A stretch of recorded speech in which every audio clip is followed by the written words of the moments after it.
right, good morning, everyone. Can you hear me all the way at the back? All right, good. All right, so we'll be talking about balancing speed and depth of testing in startups. So, how many of us currently work or have ever worked in a startup? Show of hands. Okay, so just we'll take three people. What would you say defines the startup culture? Like you as a tester in a QA team in a startup, what would you say is a defining characteristic of working in a startup? Okay. More focus on speed rather than quality. Thank you. Speed over quality. Anyone disputing that? Reactive. Beautiful. Anyone else? Third person.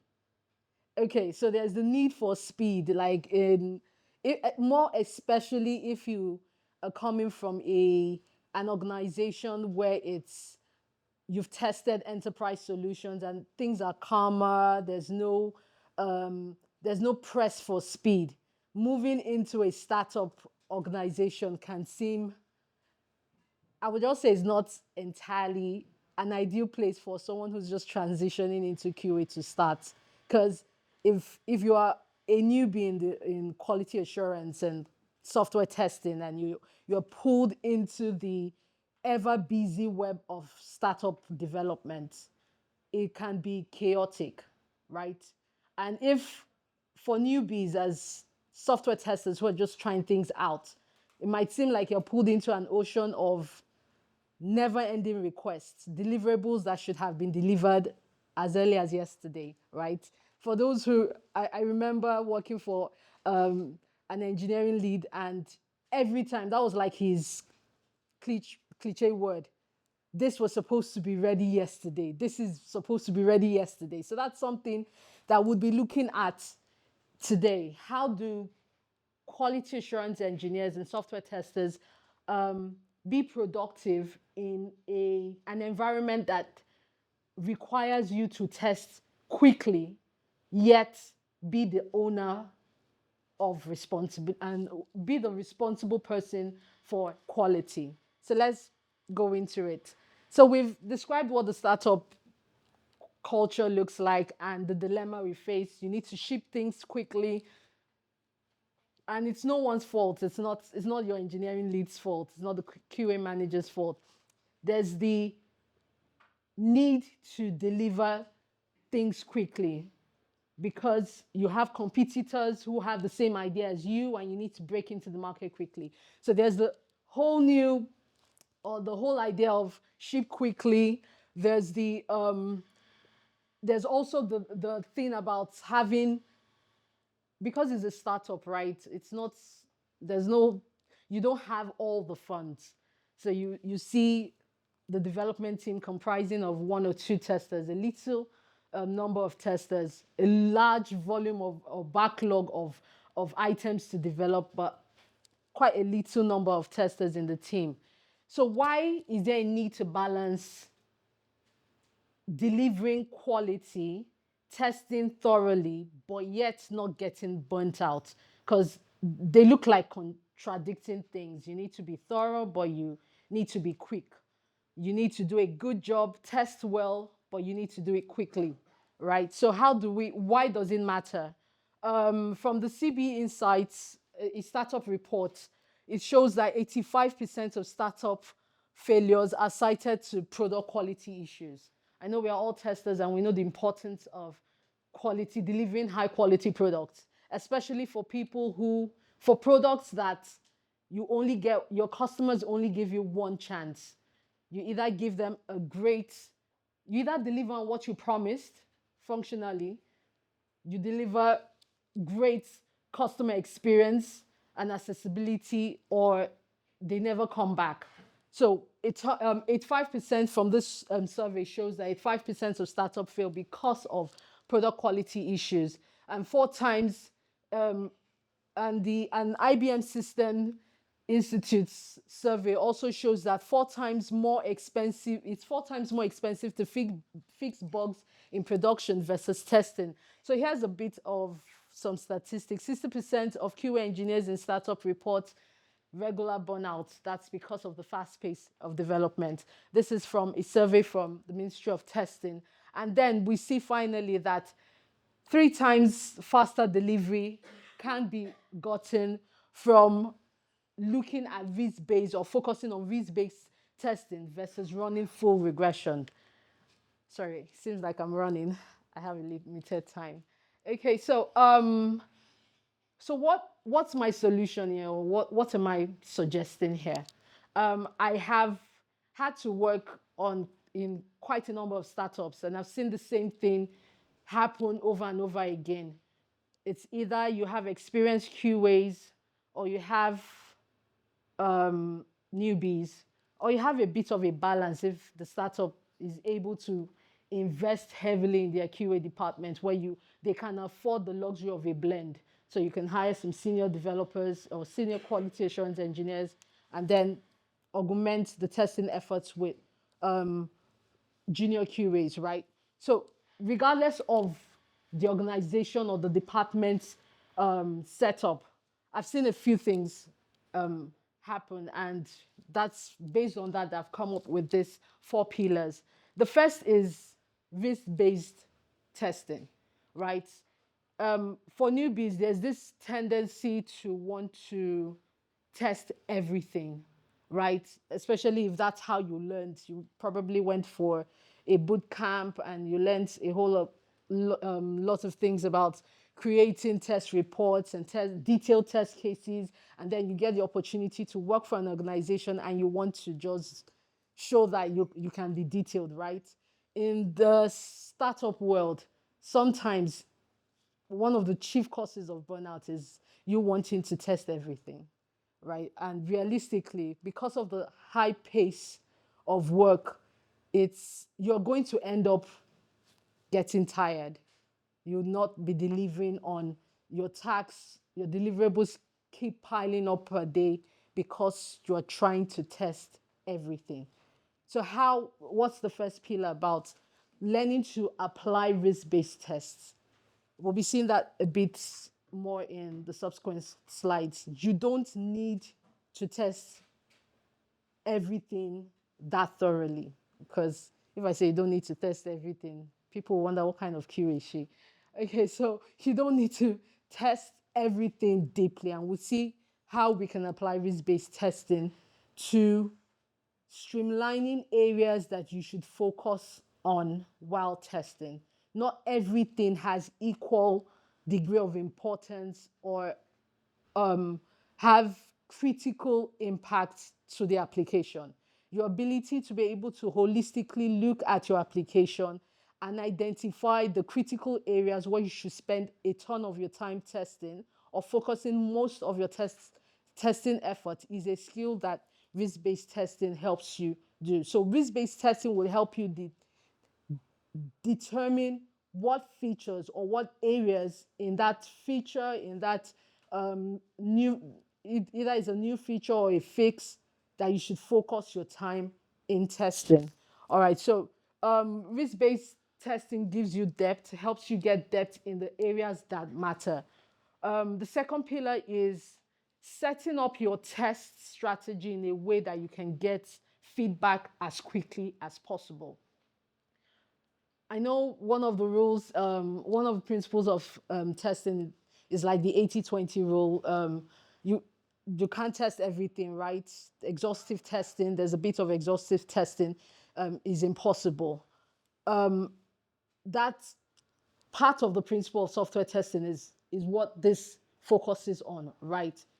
Since you can't completely say you have tested the entire application 100% and there's nothing left to test, and you are in a battle with time, identify the cut areas, the critical parts of your application, and focus the 80% of your efforts on those. So rapid feedback, I was saying, rapid feedback is setting up automated tests or triggers, whether to your Slack channel or to an email, any group, depending on how your organization works, right? Setting up triggers, alerts that could give you feedback as quickly as possible, because you need to be able to spot issues before your customers do, right? Since we're a startup, there are a lot of competitors out there and you want to break even. So you should be the first person to get an alert when something goes wrong. So faster feedback deals with setting up alerts, triggering the right people when there is a failure, setting up notifications such that you are in the know when something goes wrong and you can focus on fixing it as soon as possible. The third pillar talks about distributed ownership. So I know for some time, some years back, we as testers used to boast that we were the gatekeepers of quality and we were like the tours and we were the owners of quality and it was our responsibility and we wore it like a badge of honor. I'm not saying that has changed, but I'm saying that quality should be distributed, right? We are placed in teams to manage, to monitor, to be the person who kind of gets asked, why did this break and why didn't you spot it, right? But quality in itself is the entire team's responsibility. So in testing in startups, you need to drive that message in your test teams. The developers, the business analysts, the PMs, the products, the tech team, everyone has a role to play in quality. So distribution of ownership is important, is an important thing to establish, and we'll see more of that as we go on. And finally, sustainable pace. Being able to identify when there is a breakout, when there's a breakdown, sorry. Being able to identify the signs of burnout. That's something that if you're a QA manager, a QA lead in a software testing team, you should be able to identify the signs. And the signs might differ from one organization depending on the nature of product, right? But as the lead, and if you're the only QA, you should be able to learn when you're burning out, when you're nearing that line, right? So on the first pillar, I listed 3 questions you could quickly ask to identify the risk that you should assign to the level of importance you should assign to your features. So for risk-based testing, ask yourself the question, how likely is this to break? I call it the 3-question heuristics. How likely is this to break? Is it a recent change? Is it a complex code? Is there a new owner for this? What happens if it does break? What's the impact when this breaks? Will money be lost? Will trust be lost? Will data be lost? Thirdly, how quickly can we recover? Is there a rollback plan in minutes, or is it hours of rework, hours of code? So if the answer to those questions are more yeses, then it means that you should focus on testing those features or those areas more deeply. Give that more of your time while testing. And if your answer is not really, if you get a no to those 3 questions, then you know that you can spend lesser time testing that deeply and thoroughly, right? Because the impact and the risk assigned to those features are not so great, are not so high, right? So that's one. Those are the 3 questions I typically just ask to know how thoroughly do I look at testing a particular feature. Next. All right, so I'm sure we're pretty much aware of these quadrants, right? The high impacts, the impact and likelihood of the defect to happen, right? Impact versus likelihood. So we see high impact, high likelihood issues. You should focus on testing them thoroughly. So areas like the authentication model, your sign up, or login, your create an account, the entry points, right? The critical areas where if that part gets wrong, new users can't onboard to your system. And so you've lost customers before they even get the chance to see how awesome your product is. So the high impact, high likelihood areas, you test them thoroughly, automate as much as you can. It's a startup, right? And depending on the size of your team, you may not have so much time to automate, but automate as much as you can. And then focus on those areas for release, right? When you're testing, when you're running your sanity checks or your smoke test, focus on those areas, right? Since we're talking about startups, most times you get to join a startup company when they haven't yet launched or they just newly launched the product to the market. So it means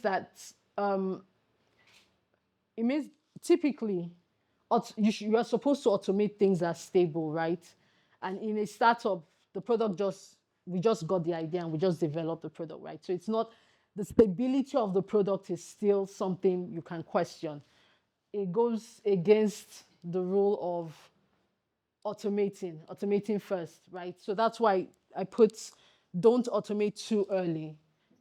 One of the rules while I was learning many years ago when I was new to QA and I was learning, I read somewhere in my in the slides where we're taught that you don't automate applications that are still in development. True or false? Wow, quiet room. True or false? So if some, it depends, right? Good. Okay, so it depends. But typically, when I started, I was taught rule number one, determining what to automate. The application must be stable. So, and it's something that should have been launched. That was what I learned some years ago. We can debate that, but that's not our focus. In startups, a ton of the time, you'll be working on features that great ideas. Someone had a bright idea, as one of my developers would say. Someone had a great idea and just came to the PM, let's do this. And everyone goes around to push that great idea to the market. And sometimes when it reaches the end user, as bright as the idea was, is not so useful, right? If you spent a ton of time automating that feature and when it's released, it's no longer useful or relevant, then that work just went down the drain, right? So don't be in a hurry to automate too early. That's what that part talks about. So for high impact, low likelihood, automate regression tests, do extensive exploratory tests. For low impact, high likelihood, run them on, automate them, plug them to a CI to check the runs, check the test results, monitor them, do a lot of monitoring on those, right? But don't spend so much time modifying and tweaking them because they are low impact features. Then low impact, low likelihood, we know we won't need to spend so much time on those. Because of time, I'll just skip that. So pillar 2, building fast, reliable feedback. So he spoke about getting feedback as quickly as possible because you want to be in the know of what broke before your customers who are still pretty new get to flood your customer support system with messages of how something has failed, how something's broken, how something's not working. So you want to ensure that you have a system of getting feedback as quickly as possible and triggering those alerts to the stakeholders that matter and that can make fixes as soon as possible. So here are a few ways that I've listed. Test boundaries, contract testing boundaries, setting your test suites to run in parallel, plugging them to like setting up a git action, setting up triggers and alerts. Essentially, set a system in place where you can get feedback, right? Automate what's possible. Run, I recall in one of the startups I worked in, we had to do manual tests every morning at a certain time. That was because we didn't have time to set up the automated test. There were new features were running, right? So if that's what you do, if your team is still in that place where you need to manually run checks, then run those checks on the critical areas so that if it's 5 a.m. or 6 a.m. or whatever time you set up to do this, you can get those feedbacks as soon as possible. Okay, so the third pillar is distributing ownership. We spoke about this earlier. Every stakeholder has a role to play. Every stakeholder should own the responsibility of ensuring good quality. So it's not a QA's responsibility. I know it's not solely QA's responsibility to be the one who is buried under the load of this didn't work, kill the QA, or this escaped production, fire the QA. It's a general team responsibility, right? And you need to be vocal about that in your organization, or else you just be, I know I went through that. You just be the scapegoat. You be the one who is always receiving the bashing when something goes wrong. So how do you do that? Help the product teams, the product team with setting their acceptance criterias. That's something that this one area that I was when I was new to QA, I was pretty good at. I asked a ton of questions. So when an acceptance criteria is being drafted, when user stories are drafted, it got so bad that the business analyst will first bring her documents to me to review before she officially calls a meeting to display it, because there were always edge cases that were not thought of. There were always areas that were not factored in the documentation. So when you interact with these stakeholders and you make them, you are able to pass across the need for them to be thorough in thinking of different use cases, thinking of different user behaviors, capturing edge cases, and walking them through what happens when they don't do that. It makes them understand the importance of putting detail in their work. So it's not just a QA's job to test the edge cases. Factor it out from the documents, from the business documents, from the product documents, right? Put in that extra effort, right, to be that detailed and thorough when you're capturing those requirements, when you're capturing the specifications. So for developers, I know we always war with, they were in a love relationship with our developers. But essentially, I tell my devs or the developers I work with that Udeme is on the team to help you write better code. I'm on the team to help catch things that you may have missed. I'm here to help you. Like, I'm your guy, I'm your girl, right? I'm here to make your work better. I'm not here to be your enemy, right? We're driving towards one thing, which is delivering a product or a service that our customers will love, would refer to others, and will keep coming back, right? So we have the same goal. Letting your devs know that you are not the enemy, but you're here to, your colleagues, and you're here to make this work, right? Is another way of you sharing that responsibility, sharing that that need for them to place extra attention on quality. Then QAs and testers, we already know that we need to do our job right, right? Because we still get blamed if something goes wrong and is shipped out. So, and then the operations, DevOps, the reliability engineers, we essentially need to sell the idea of quality to everyone.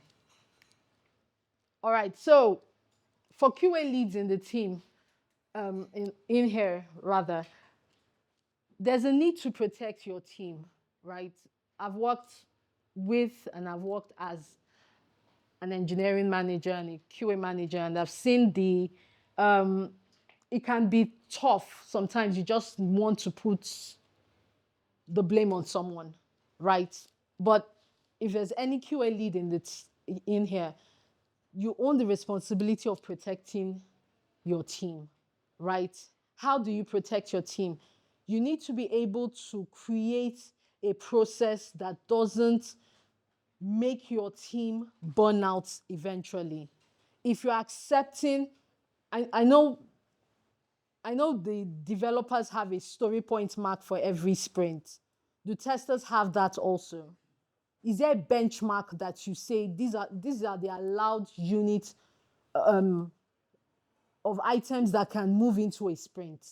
And these are the things that can be tested in this sprint. Because what will happen if the developers are the only ones who define that metrics and the testers just ride along is that you keep having sprints with a ton of things always stuck in ready for QA test, depending on what that column is called in your organization. But you see the developers say, I'm done. 2 days to the end of the sprint, I'm done. And then the QA goes to bed with 3 tickets and wakes up the next morning and sees 15 and is wondering, how am I supposed to close it out in 2 days? It's almost the end of the sprint. So as QA leaders, we should also protect the QA team. Set up frameworks that can protect your team members. It's not just yes to everything. If a and that has happened in a couple of months. If something has not been thought through, and when it gets to testing, the QA is then bringing out all the different edge cases. And all the different edge cases is causing a redesign of those features. And then it's causing a rework of the backend code that has already been written. Then let's take a break and rescope this, right?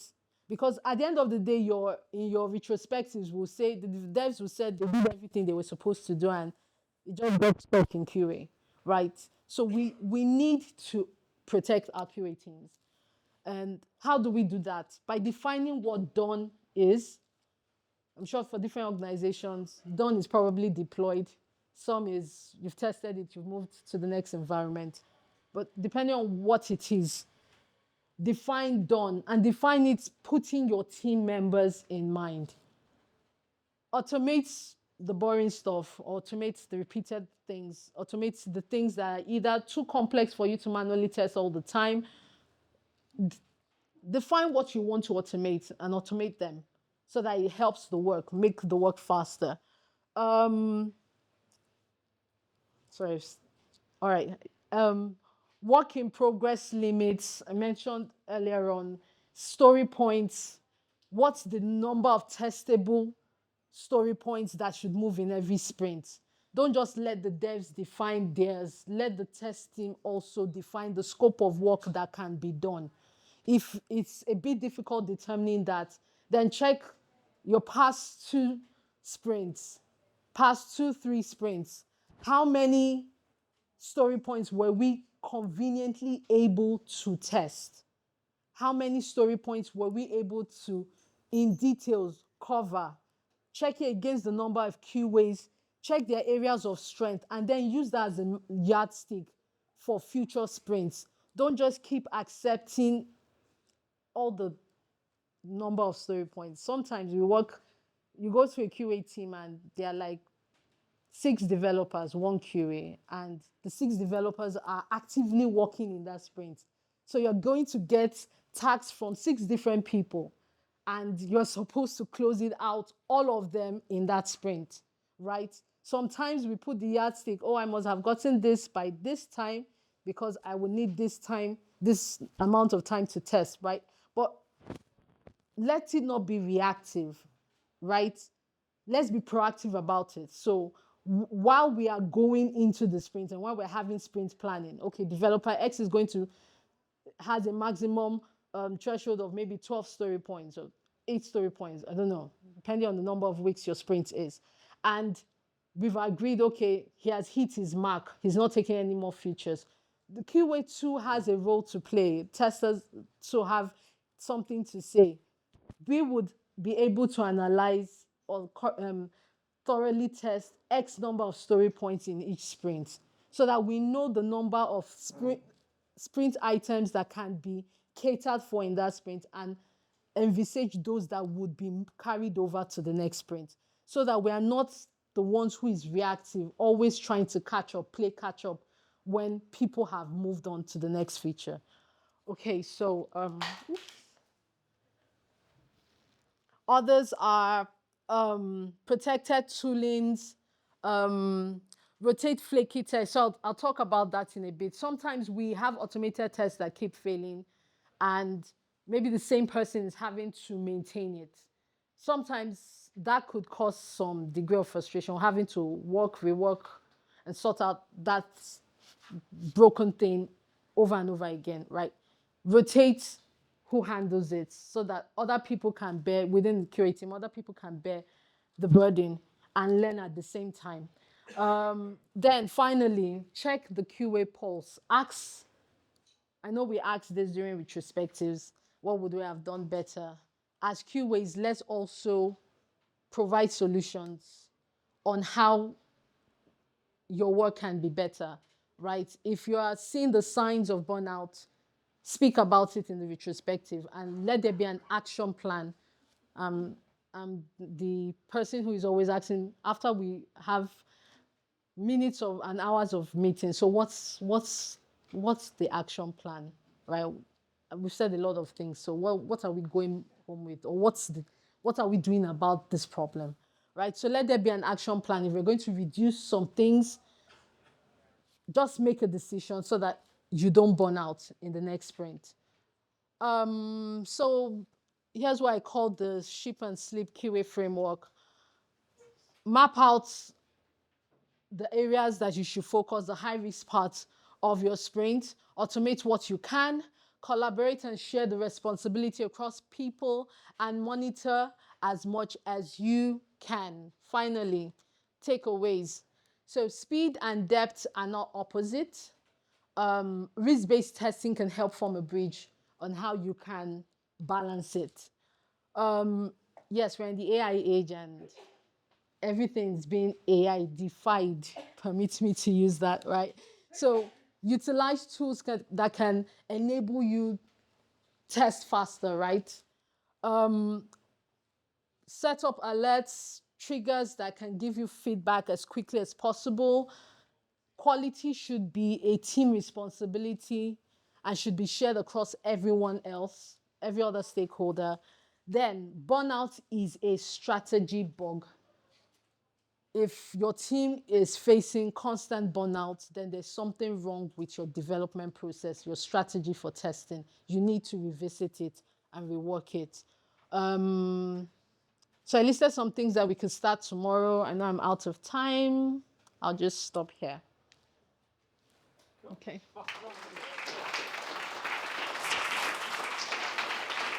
Okay. All right.